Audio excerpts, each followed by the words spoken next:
Hello everyone, welcome back to the channel. ನಾನು ಈ ವಿಡಿಯೋದಲ್ಲಿ ಹಿಂದೂಸ್ತಾನ್ ಏರೋನಾಟಿಕ್ಸ್ ಲಿಮಿಟೆಡ್ ಅವರು ಮಾಡ್ತಿರೋ ರೆಕ್ರೂಟ್ಮೆಂಟ್ ಬಗ್ಗೆ ಪೂರ್ತಿ ಡೀಟೇಲ್ಸ್ನ ಕೊಡ್ತೀನಿ. ಇನ್ನು ನಮ್ಮ ಚಾನಲ್ನ ಸಬ್ಸ್ಕ್ರೈಬ್ ಮಾಡ್ಕೊಂಡಿಲ್ಲ ಅಂದರೆ ಸಬ್ಸ್ಕ್ರೈಬ್ ಮಾಡ್ಕೊಳ್ಳಿ. ಇದೇ ಥರ ಜಾಬ್ ನೋಟಿಫಿಕೇಶನ್ ಬಗ್ಗೆ ಹೇಳ್ತಾ ಇರ್ತೀನಿ. ಸೊ ಇಲ್ಲಿ ನೀವು ನೋಡ್ತಾ ಇರ್ಬೋದು, ಈ ರೆಕ್ರೂಟ್ಮೆಂಟ್ನ ಮಾಡ್ತಿರೋದು HAL ಅವರು. ಈ ನೋಟಿಫಿಕೇಶನ್ ನಂಬರ್ ನೋಡ್ಕೊಳ್ಳಿ. ಅಪ್ಲಿಕೇಶನ್ ಹಾಕಬೇಕಾದ್ರೆ ಇದು ಇಂಪಾರ್ಟೆಂಟ್, ಅದಕ್ಕೋಸ್ಕರ. ಸೊ ಇವರು ಯಾವ್ಯಾವ ಪೋಸ್ಟ್ಗೆ ರೆಕ್ರೂಟ್ಮೆಂಟ್ ಮಾಡ್ತಿದ್ದಾರೆ, ಎಷ್ಟು ವ್ಯಾಕೆನ್ಸಿ ಇದೆ ಅಂತ ನೋಡೋದಾದ್ರೆ ಟೋಟಲ್ 57 ವ್ಯಾಕೆನ್ಸಿ ಇದೆ. ಪೋಸ್ಟ್ ನೇಮ್ನ ನೋಡೋದಾದರೆ ಆಪ್ರೇಟರ್ D6. ಈ D6 C5 ಇದನ್ನ ನೋಡ್ಕೊಂಡಿರಿ. ಅದಕ್ಕೆ ಎಷ್ಟೆಷ್ಟು ಸ್ಯಾಲ್ರಿ ಅಂತ ಕೆಳಗಿದೆ, ಅದ್ರ ಬಗ್ಗೆ ಹೇಳ್ತೀನಿ. ಆಪ್ರೇಟರ್ ಎಲೆಕ್ಟ್ರಿಕಲ್, ಟ್ರೇಡ್ ಎಲೆಕ್ಟ್ರಿಕಲಲ್ಲಿ ಮಾಡಿರಬೇಕು, 3 ಪೋಸ್ಟ್ಗಳ ಖಾಲಿ ಇದೆ. ಆಪ್ರೇಟರ್ ಎಲೆಕ್ಟ್ರಾನಿಕ್ಸ್ 8 ಪೋಸ್ಟ್ ಖಾಲಿ ಇದೆ. ಆಪ್ರೇಟರ್ ಮೆಕ್ಯಾನಿಕಲ್ 31 ಪೋಸ್ಟ್ ಖಾಲಿ ಇದೆ. ಆಪ್ರೇಟರ್ ಫಿಟ್ಟರ್ 11 ಪೋಸ್ಟ್ಗಳು ಖಾಲಿ ಇದೆ. ಆಪ್ರೇಟರ್ ಎಲೆಕ್ಟ್ರಿಷಿಯನ್ 4 ಪೋಸ್ಟ್ಗಳು ಖಾಲಿ ಇದೆ. ಸೊ ಯಾವುದಾದ್ರು ರಿಸರ್ವೇಷನ್ ಇದೆ, ಅದಿಲ್ಲಿದೆ, ಒಂದ್ಸಲ ನೋಡ್ಕೊಳ್ಳಿ. ಟೋಟಲ್ 57 ವ್ಯಾಕೆನ್ಸಿ ಇದೆ. ಇನ್ನು ಇದಕ್ಕೆ ಬೇಕಾಗಿರೋ ಎಜುಕೇಷನ್ ಕ್ವಾಲಿಫಿಕೇಷನ್ ನೋಡೋದಾದರೆ operator electrical, trade electrical, diploma in electrical engineering ಮಾಡಿರಬೇಕು, ಆಗಿದ್ರೆ ಇದಕ್ಕೆ ಅಪ್ಲೈ ಮಾಡ್ಬೋದು. ಇನ್ನು ಎಲೆಕ್ಟ್ರಾನಿಕ್ಸ್ಗೆ ನೋಡೋದಾದರೆ ಡಿಪ್ಲೊಮಾ ಇನ್ ಎಲೆಕ್ಟ್ರಾನಿಕ್ಸ್ ಅಥವಾ ಎಲೆಕ್ಟ್ರಾನಿಕ್ಸ್ ಆ್ಯಂಡ್ ಟೆಲಿಕಮ್ಯುನಿಕೇಷನ್ ಅಥವಾ ಎಲೆಕ್ಟ್ರಾನಿಕ್ಸ್ ಆ್ಯಂಡ್ ಕಮ್ಯುನಿಕೇಷನ್ ಇಂಜಿನಿಯರಿಂಗ್ ಇದರಲ್ಲಿ ಮಾಡಿರಬೇಕು. ಇನ್ನು ಮೆಕ್ಯಾನಿಕಲ್ ಅವ್ರಿಗೆ ಡಿಪ್ಲೊಮಾ ಇನ್ ಮೆಕ್ಯಾನಿಕಲ್ ಇಂಜಿನಿಯರಿಂಗ್. ಇನ್ನು ಫಿಟ್ಟರ್ಗೆ ನೋಡೋದಾದರೆ SLC ಪ್ಲಸ್ ITI ಆಗಿರಬೇಕು, ಅದು ಫಿಟ್ಟರ್ ಟ್ರೇಡಲ್ಲಿ.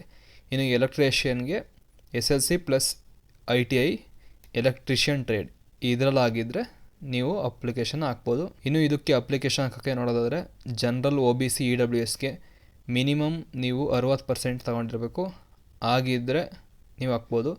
ಇನ್ನು SC ST PWDಗೆ 50% ಅಥವಾ ಅದಕ್ಕಿಂತ ಜಾಸ್ತಿ ಇದ್ದರೆ ನೀವು ಅಪ್ಲಿಕೇಶನ್ ಹಾಕ್ಬೋದು. ಇನ್ನು ಏಜ್ ಲಿಮಿಟ್ನ ನೋಡೋದಾದರೆ ನಿಮ್ಮ ಏಜ್ 21/11/2024ಕ್ಕೆ ನೋಡಿದಾಗ 28 ಒಳಗಿರಬೇಕು, ಆಗಿದ್ರೆ ನೀವು ಅಪ್ಲಿಕೇಶನ್ ಹಾಕ್ಬೋದು. ಇನ್ನು SC STಗೆ 5 ವರ್ಷ ಏಜ್ ರಿಲ್ಯಾಕ್ಸೇಷನ್ ಇರುತ್ತೆ. ಇನ್ನು OBC 3 ವರ್ಷ ಏಜ್ ರಿಲ್ಯಾಕ್ಸೇಷನ್ ಇರುತ್ತೆ. ಇನ್ನು ಎಲ್ಲ ಸಮ್ ಬೇಸಿಕ್ ಪಾಯಿಂಟ್ಸ್ ಎಲ್ಲ ಕೊಟ್ಟಿದ್ದಾರೆ. ಅದನ್ನ ಈ ನೋಟಿಫಿಕೇಷನ್ದು ಲಿಂಕ್ನ ನಾನು ಡಿಸ್ಕ್ರಿಪ್ಷನಲ್ಲಿ ಕೊಟ್ಟಿರ್ತೀನಿ, ಡೌನ್ಲೋಡ್ ಮಾಡ್ಕೊಂಡು ನೋಡ್ಕೊಳ್ಳಿ ಅಥವಾ ಇಲ್ಲೇ ಪಾಸ್ ಮಾಡ್ಕೊಂಡು ನೋಡ್ಕೊಳ್ಳಿ. ಇನ್ನು ಇದಕ್ಕೆ ಎಷ್ಟೆಷ್ಟು ಸಂಬಳ ಸಿಗುತ್ತೆ ಅಂತ ನೋಡೋದಾದರೆ D6 ಮತ್ತು C5 ಅನ್ನಲ್ಲ, ಡಿಪ್ಲೊಮೋದವ್ರಿಗೆ 23,000 ಪ್ರತಿ ತಿಂಗಳು ಸಂಬಳ ಸಿಗುತ್ತೆ. ಇನ್ನು C5 ಅಂದರೆ ITI ಅವ್ರಿಗೆ 22,000 ಸಂಬಳ ಸಿಗುತ್ತೆ.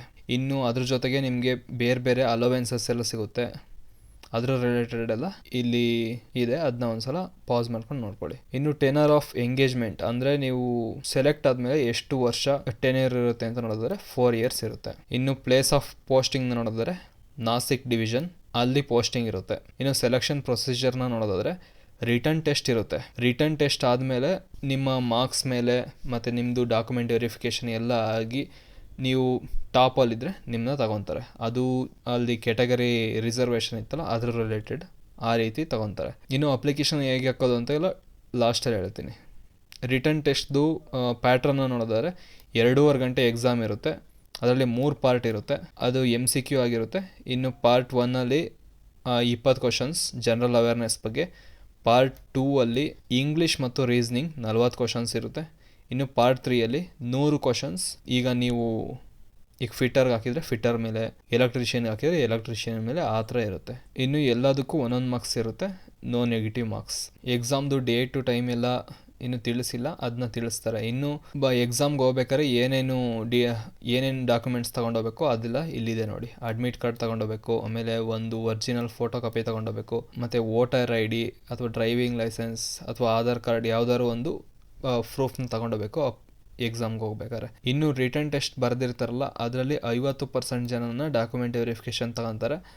ಅದಾದಮೇಲೆ ನಿಮ್ಮ ಏಜ್, ನಿಮ್ಮ ಮಾರ್ಕ್ಸ್ ಎಲ್ಲದನ್ನೂ ಕನ್ಸಿಡರ್ ಮಾಡ್ತಾರೆ. ಅದ್ರ ಮೇಲೆ ಒಂದು ಮೆರಿಟ್ ಲೀಸ್ಟ್ನ ಬಿಡ್ತಾರೆ, ಅದರಲ್ಲಿ ನೀವು ಟಾಪಲ್ಲಿದ್ದರೆ ನಿಮ್ಮನ್ನ ತಗೊತಾರೆ. ಇನ್ನೂ ಮೇಯ್ನ್ ಏನೇನೋ ಡೀಟೇಲ್ಸ್ನ ಕೊಟ್ಟಿದ್ದಾರೆ, ಅದನ್ನೆಲ್ಲ ವೀಡಿಯೋದಲ್ಲಿ ಫುಲ್ ಕಂಪ್ಲೀಟಾಗಿ ಹೇಳೋಕ್ಕಾಗಲ್ಲ, ಸೊ ಡೌನ್ಲೋಡ್ ಮಾಡ್ಕೊಂಡು ನೋಡ್ಕೊಳ್ಳಿ. ಇನ್ನು ಜನರಲ್ ಕಂಡೀಷನ್ಸ್, ಏನೇನು ಕಂಡೀಷನ್ಸ್ ಅದೆಲ್ಲ ಇದೆ, ಅದನ್ನ ನೋಡ್ಕೊಳ್ಳಿ. ಇನ್ನು ಔ ಟು ಅಪ್ಲೈ ಹೇಗೆ ಮಾಡೋದು ಅಂತ ಹೇಳ್ತೀನಿ. ಸೊ ಇಲ್ಲಿ ನೀವು ನೋಡ್ತಾ ಇರ್ಬೋದು, ಈ ಅಡ್ವರ್ಟೈಸ್ಮೆಂಟ್ ಬಂದು 28/11/2024ಕ್ಕೆ ಬಿಟ್ಟಿದ್ದಾರೆ. ಇನ್ನು ಈ ಅಪ್ಲಿಕೇಶನ್ ಹಾಕೋಕ್ಕೆ ಲಾಸ್ಟ್ ಡೇಟ್ ಬಂದು ಡಿಸೆಂಬರ್ 9 ಅಷ್ಟೊತ್ತಿಗೆ ನೀವು ಅಪ್ಲಿಕೇಶನ್ ಹಾಕಬೇಕಿರುತ್ತೆ. ಇನ್ನು ಟೆಂಟೇಟಿವ್ ರಿಟರ್ನ್ ಟೆಸ್ಟ್ ಮೋಸ್ಟ್ಲಿ 22ನೇ ತಾರೀಕು ಆಗ್ಬೋದು. ಇನ್ನು ಅಪ್ಲಿಕೇಶನ್ ಹೇಗೆ ಹಾಕೋದು ಅಂತ ನೋಡೋಣ ಬನ್ನಿ. ಸೊ ನೀವು ಇಲ್ಲಿ ನೋಡ್ತಾ ಇರ್ಬೋದು, ಇದು Hindustan aeronautics limited, aircraft division, Nasik, Ojhar township, Nasik. So ಇಲ್ಲಿಗೋಸ್ಕರ ಇವರು ರೆಕ್ರೂಟ್ಮೆಂಟ್ನ ಮಾಡ್ತಿರೋದು. ಸೊ ಅದರ ರಿಲೇಟೆಡ್ ಎಲ್ಲ ಇದೆ. ಆಗಲೇ ನಿಮ್ಗೆ ತೋರಿಸ್ದಂಗೆ ನೋಟಿಫಿಕೇಷನ್ ನಂಬರ್ ಅಲ್ಲಿ ಏನಿದೆ ಇಲ್ಲೂ ಅದೇ ಇದೆ ನೋಡಿ, ನೀವು ನೋಡ್ತಾ ಇರ್ಬೋದು. ಇನ್ನೂ ಜನರಲ್ ಇನ್ಫಾರ್ಮೇಷನ್ ಇದೆ, ನೀವು ಅಪ್ಲಿಕೇಶನ್ ಆಗಬೇಕಾದ್ರೆ ಏನೇನು ಕನ್ಸಿಡರ್ ಮಾಡಬೇಕು ಅಂತ.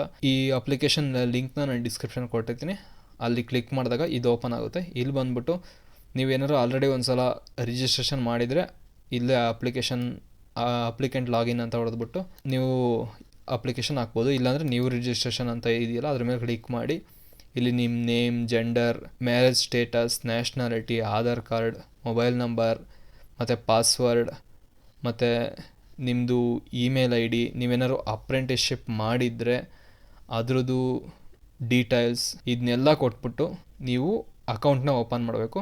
ಆಮೇಲೆ ಅಪ್ಲಿಕೇಶನ್ ಓಪನ್ ಆಗುತ್ತೆ. ಅಲ್ಲಿ ಏನೇನು ಡಾಕ್ಯುಮೆಂಟ್ಸ್ ಕೇಳುತ್ತೆ ಅದನ್ನೆಲ್ಲ ಅಪ್ಲೋಡ್ ಮಾಡಿ ಫಿಲ್ ಮಾಡಿ ಸಬ್ಮಿಟ್ ಮಾಡಿ.